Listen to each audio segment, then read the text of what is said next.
Bonsoir à tous, très heureuse de vous retrouver pour une nouvelle édition du 19h dont voici le sommaire. Alors que nous sommes au cœur d'une 5e vague de Covid, certaines professions sont de nouveau confrontées à des difficultés d'organisation ou doivent se soumettre aux indispensables règles sanitaires en vigueur. Nous verrons notamment comment le monde de la nuit s'est adapté. Nous serons avec le directeur du MK Club, Mehdi Anthony. Elle sera quant à elle sur la scène du théâtre Princesse Grace demain, jeudi, où aux côtés de la comédienne Judith Henry, elle livrera les témoignages de femmes célèbres sur leur parcours, sur ce qui les a construits. La comédienne Julie Gaillet sera notre deuxième invitée. Elle nous expliquera comment elle s'est approprié ces témoignages recueillis par la journaliste du Monde, Annick Cogent. Le pavillon de Monaco accueille tout au long de la durée de l'exposition universelle de Dubaï de nombreux acteurs des différents secteurs de la principauté, économique, politique, mais aussi culturelle. L'artiste Jeanne Gemayel, résidente monégasque, met actuellement la dernière main à l'exposition qu'elle présentera sur place en janvier prochain. Nous l'avons rencontrée dans son atelier. Une douce et gourmande tradition. Savez-vous quels sont les 13 desserts incontournables le soir de Noël ? Réponse dans ce journal, dans le reportage consacré au goûter de Noël donné mardi, place du Palais. Et puisque l'on évoque Noël, débutons ce journal avec ces images qui rappellent toujours des souvenirs aux petits devenus grands. C'est chaque année avec des étoiles dans les yeux que les enfants de Monaco se rendent à cette période au Palais Princier. Bonsoir Alexandra Pani. Bonsoir Patricia, c'est effectivement l'une des traditions les plus attendues ici en Principauté. Chaque année, avant le véritable passage du Père Noël, le prince souverain reçoit les enfants monégasques au Palais Princier pour leur offrir à chacun un cadeau, jusqu'à leurs 13 ans. Compte tenu de la crise sanitaire, cette année encore, la distribution de cadeaux s'est déroulée dans la cour d'honneur du Palais Princier. Et vous le voyez sur ces images, c'était en présence du prince héréditaire Jacques et de la princesse Gabriella. La princesse Stéphanie était également accompagnée de deux de ses enfants pour l'occasion, Louis Ducruet et Camille Gottlieb.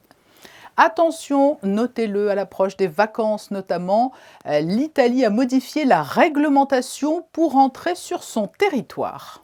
Comme beaucoup de pays européens, il faudra dorénavant présenter un résultat négatif d'un test antigénique de moins de 24 heures ou PCR de moins de 48 heures, ainsi que remplir le Passenger Locator Form pour toutes les personnes voyageant en Italie, y compris les personnes présentant un schéma vaccinal complet. Mais rassurez-vous, en tant que frontaliers, nous faisons partie des quelques exceptions. Si nous souhaitons juste transiter pour une durée de moins de 36 heures, aucun test n'est demandé. L'application Monapass récompensée lors du palmarès VRT des mobilités. L'événement se déroulait à Paris la semaine dernière et la principauté a été récompensée dans la catégorie mobilité numérique pour le lancement en mai dernier de Monapass, une application de mobilité tout en un qui permet de gérer ses abonnements et ses déplacements en ville. Plus de 350 industriels, start-up, organismes publics ou opérateurs étaient présents, comme le groupe SNCF, Mappy ou Airweb. Et enfin, un point info chantier, la circulation sera très prochainement rétablie rue Platy. La rue Platy était fermée du numéro 4 au numéro 26 et accessible en sens montant uniquement du numéro 29 bis à 51 depuis le mois de juillet pour des travaux sur les réseaux de la zone. Bonne nouvelle pour les riverains, la circulation sera rétablie dans le sens descendant à partir du 20 décembre à 7 h du matin. Il fait partie des secteurs les plus lourdement impactés par la crise de la Covid, et ce depuis le début de la pandémie. Le monde de la nuit a bien du mal à entrevoir le bout du tunnel. Il faut se conformer aujourd'hui à des restrictions, et face à la difficulté de les mettre en œuvre, certains ont fait le choix de fermer en attendant un assouplissement. Nous sommes avec le directeur du MK Club. Bonsoir Mehdi Anthony. Bonsoir. Vous faites partie des professions impactées de nouveau par la Covid, alors que sévit actuellement une 5e vague. Comment vous êtes-vous organisé ? Alors là, actuellement, on a fermé l'établissement, du coup, vu que les règles nous empêchent d'exploiter l'activité discothèque, en fait, tout simplement. Donc, on ne s'est pas vraiment adapté, juste on a fermé les portes jusqu'à ce qu'on ait de nouvelles mesures qui se mettront en place pour notre activité. Et est-ce que la saison hivernale, pour vous, traditionnellement, elle est importante dans ce secteur ? Pour nous, en ce qui concerne le MK, oui, c'est notre plus grosse saison parce que nous, on marche beaucoup avec les gens de Monaco, avec les locaux. Du coup, ils sont là tout le temps, quasiment tous les week-ends pendant la période hivernale. Du coup, nous, c'est vraiment notre plus grosse saison, plus que l'été ou plus qu'un Grand Prix, par exemple, vraiment. Et nous vous avions rencontré justement au début de l'été, c'était la reprise de l'activité. Vous êtes un tout jeune entrepreneur de Monaco puisque vous vous êtes lancé il y a 5 ans.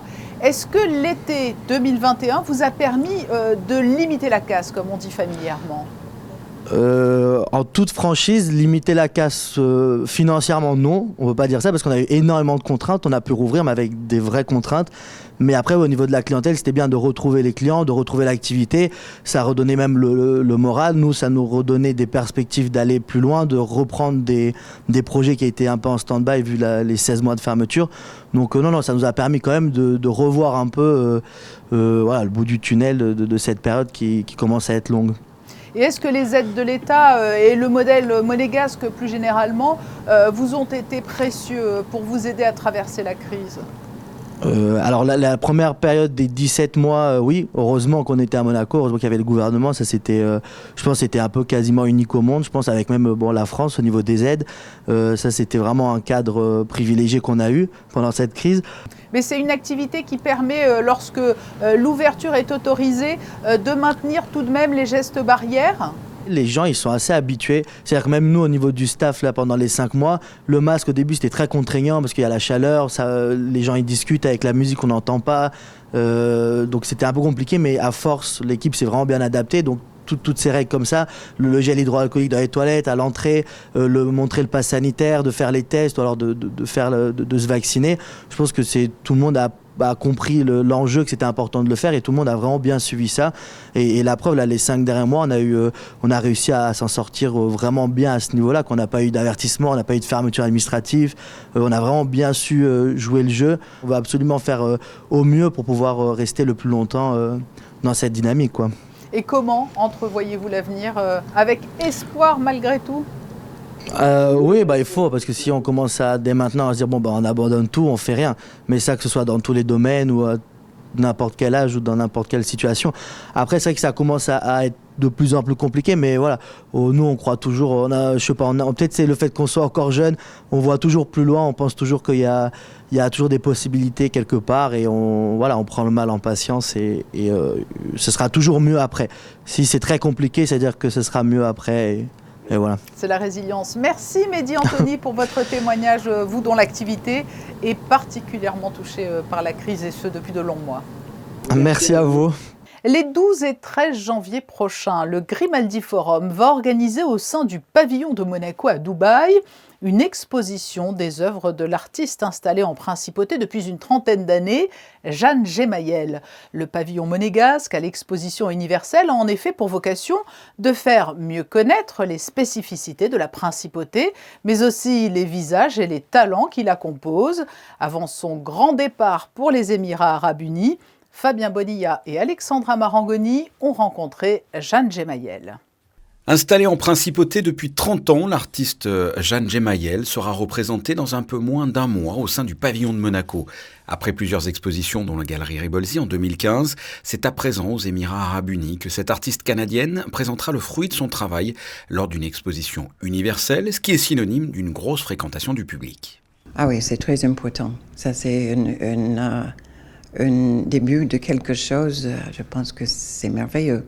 D'être le Monaco Pavilion, c'est déjà un honneur. Et le World Fair aussi, c'est unique. À noter, plusieurs périodes importantes pour cet artiste. Les premières séries intitulées Women Hurt Innocence, puis arrive son hommage à l'œuvre Le Prophète du poète Khalil Gibran. Un choix d'illustration sur la représentation du corps humain féminin de préférence, en quête de la beauté idéale. Ces maîtres qui l'ont inspiré sont Matisse ou Klimt, entre autres. Autre période de Jan Gemayel, les Black Box, ces coffrets intimes où l'artiste collecte avec minutie toute la substance de son travail, citations, coupures de presse, associations d'idées et de couleurs. Avec la série News as Muse, à partir de 2016, l'œuvre de Jan Gemayel opère un virage. L'insertion des actualités du monde que l'artiste saisit de plein fouet à travers la presse internationale insuffle à son dessin une valeur documentaire.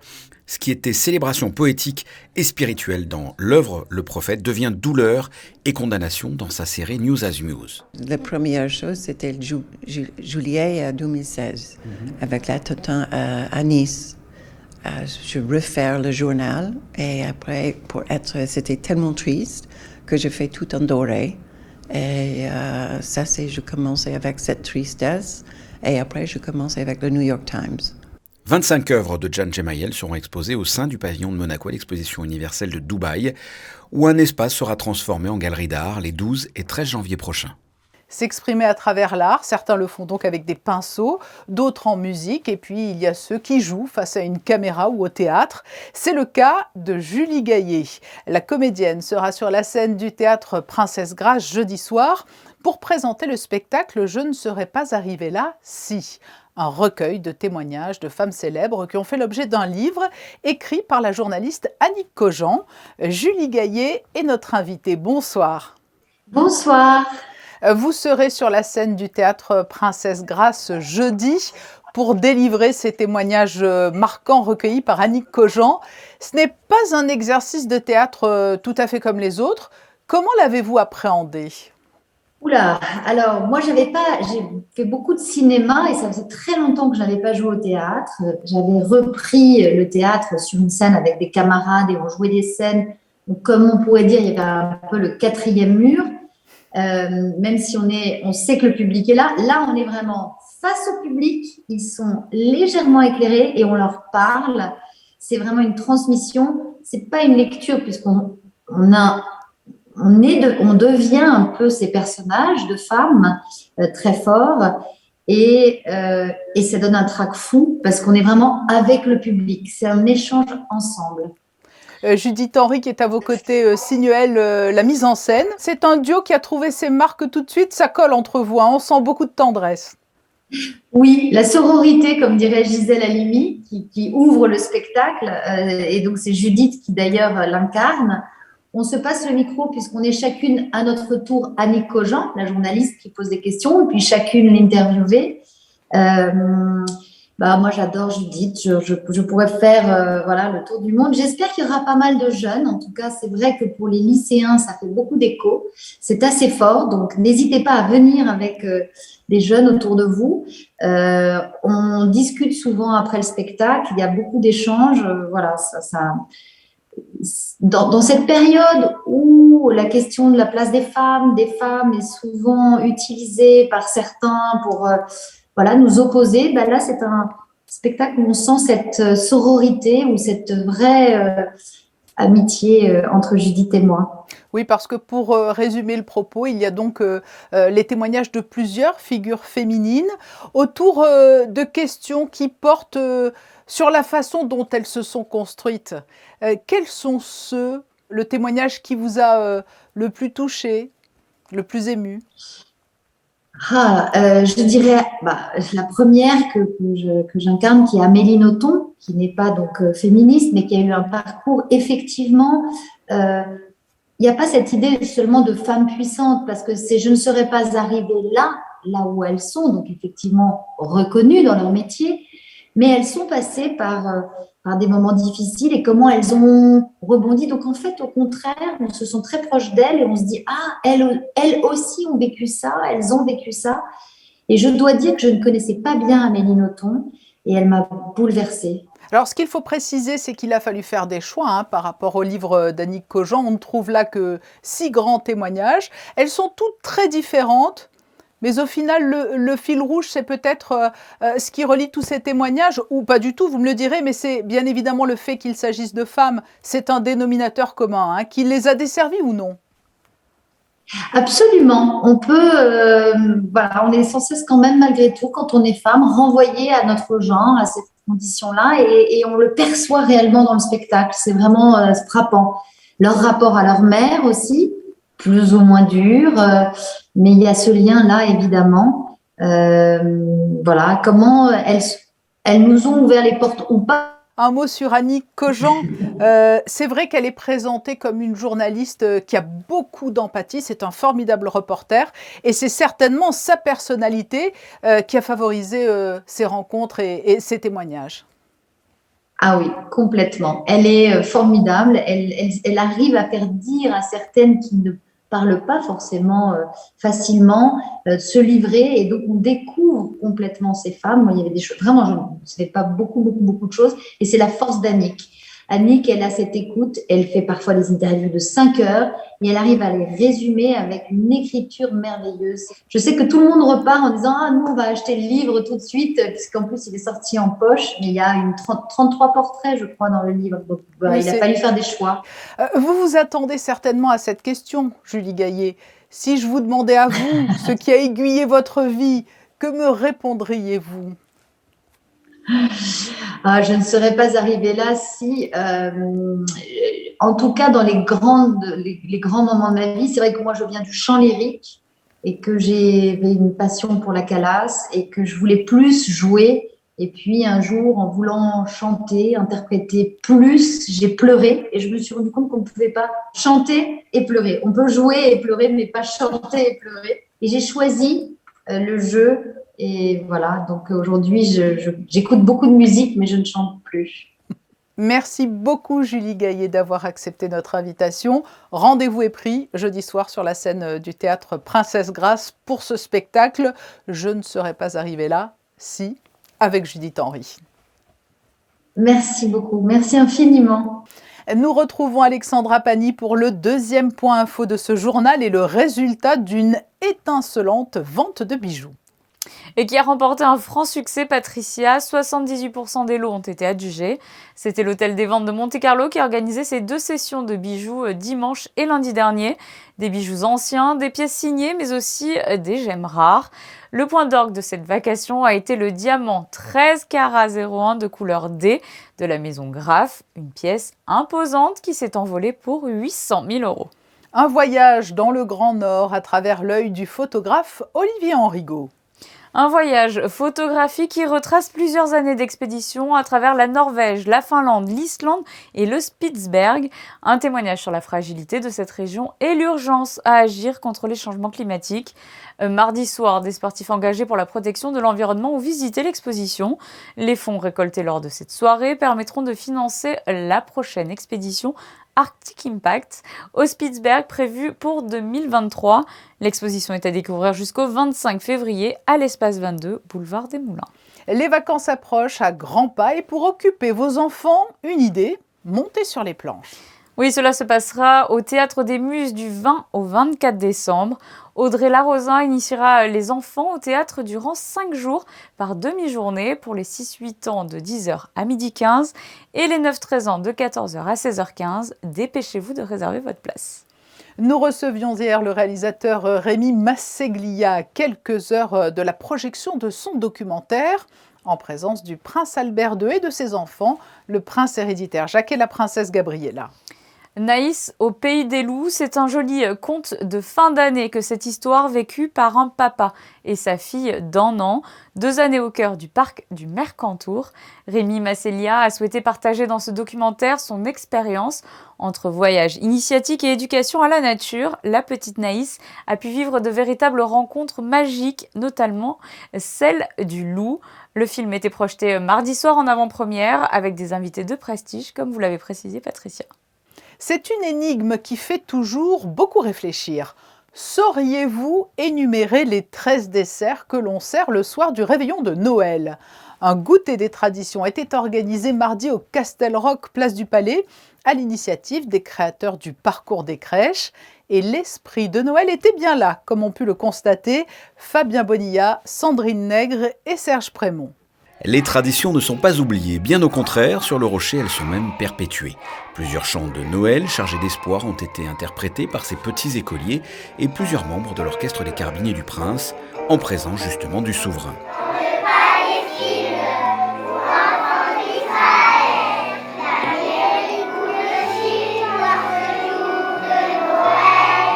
l'a toujours voulu simple, convivial et chaleureux, où du plus petit au plus grand, tout le monde chante Noël. Si vous voulez, ça fait un temps de pause dont tout le monde a bien besoin en ce moment. Et si vous voulez, ça rappelle à tout le monde quand même ce qu'est l'essentiel de Noël, avec la fraîcheur de l'enfance. Ça rappelle beaucoup de souvenirs à beaucoup d'adultes. Et parmi ces souvenirs, certains sont aussi d'ordre culinaire, avec les fameux 13 desserts provençaux. Petite piqûre de rappel pour celles et ceux qui en auraient oublié certains. C'est un symbole qui est totalement religieux puisque ça représente le Christ et les 12 disciples. C'est bien ça l'origine et c'est pour ça qu'au milieu des 13 desserts qui sont très symboliques chacun, vous avez cette fameuse pompe à huile, si vous voulez, avec une croix incisée dans la pompe, qui signifie un peu en effet tout le mystère de la nativité et après de la mort et de la résurrection du Christ. Et au milieu de cela, vous avez les amandes, les figues sèches, les noix, les noisettes, qui représentent les ordres mendiants. Si vous voulez, chaque fruit a un symbole. Un symbole, ou plus exactement des symboles, qu'il est bon de se remémorer dans une ambiance joyeuse. Ce fut le cas ici au Castel Roch, à 2 pas de la place du Palais. Voilà donc, petit mémo, les fruits secs, les fruits confits, la pâte de coin, le nougat, les mandarines sont acceptés. Il faut également disposer 3 nappes, 3 bougies ou chandeliers et 3 coupelles de blé de la Sainte Barbe sur votre table de Noël. Les 13 desserts symbolisent les convives qui ont pris part à la scène, le repas rassemblant les apôtres autour du Christ. Et si vous alliez au cinéma ce week-end, dimanche 19 décembre à 11h au Grimaldi Forum sera projeté le film Les enfants d'Isadora, dans le cadre du cycle Danse et Cinéma avec l'Institut audiovisuel, en partenariat avec les Ballets de Monte-Carlo. Retrouvons tout de suite Vincent Vatrican et Fabien Bonilla pour nous parler de ce film. Vincent Vatrican, bonsoir. Bonsoir Fabien. Aujourd'hui, nous allons parler du film Les enfants d'Isadora. C'est un film de 2019. Qu'est-ce que ce film ? C'est un ovni, ce film de Damien Manivelle, que j'ai découvert au moment de sa sortie. Vous l'avez dit, c'est un film récent. Et c'est un film qui a une approche de la danse extrêmement sensible. Il faut rappeler que ce film, nous le projetons dans le cadre du partenariat avec les Ballets de Monte-Carlo. Et l'idée avec eux, c'est de montrer comment la danse peut être figurée au cinéma. Il y a différentes façons. On a passé des comédies musicales américaines, on a passé des films français également. Là, l'approche est vraiment différente, puisque c'est au travers du regard de 4 femmes qu'on va s'approprier d'une certaine manière cette danse restée célèbre d'Isadora Duncan qui s'appelle La Mère. Est-ce que ça part d'un drame à la base ? Voilà, ça parle d'un drame puisque cette pièce, elle a imaginé, écrit et donné en 1921, lors d'un séjour en Russie. Ce spectacle, cette chorégraphie, elle a imaginé à partir d'un choc émotionnel qu'elle a reçu avec la perte de ses enfants tragiquement en 1913. C'est le portrait, vous l'avez dit, donc de 4 femmes. Qui sont ces 4 femmes ? Une jeune femme qui découvre les mémoires d'Isadora Duncan, et notamment cette pièce, et qui décide d'interpréter ce rôle à partir d'indications de mise en scène qu'elle a laissé. Donc on la voit en répétition, en train de devenir ce personnage.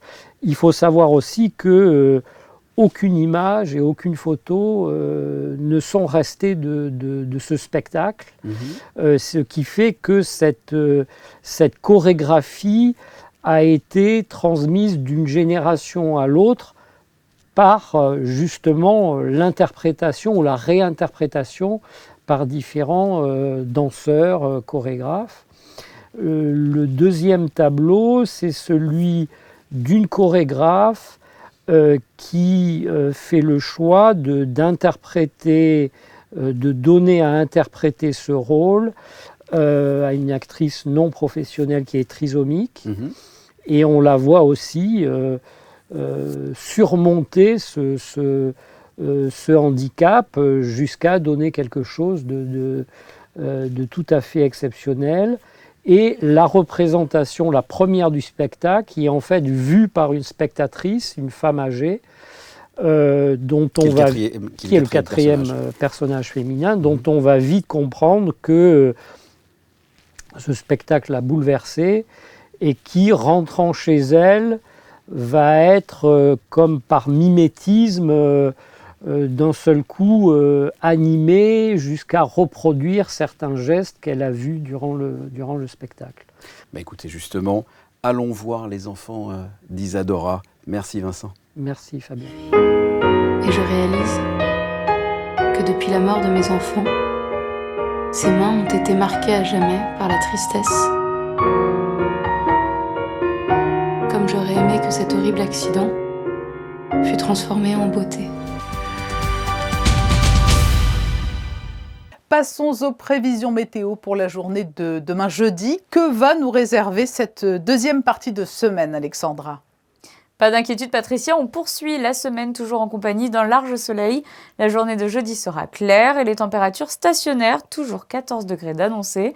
Et en ce 16 décembre, n'oubliez pas de souhaiter une bonne fête aux Alice. Merci Alexandra. Demain à 19h, vous retrouverez Fabien Bonilla et Christinda Thomel. Les photos de fin de journal sont consacrées au Noël des enfants au Palais Princier et elles sont signées Mickaël Alési. Très belle soirée à vous. À très bientôt sur Monaco Info.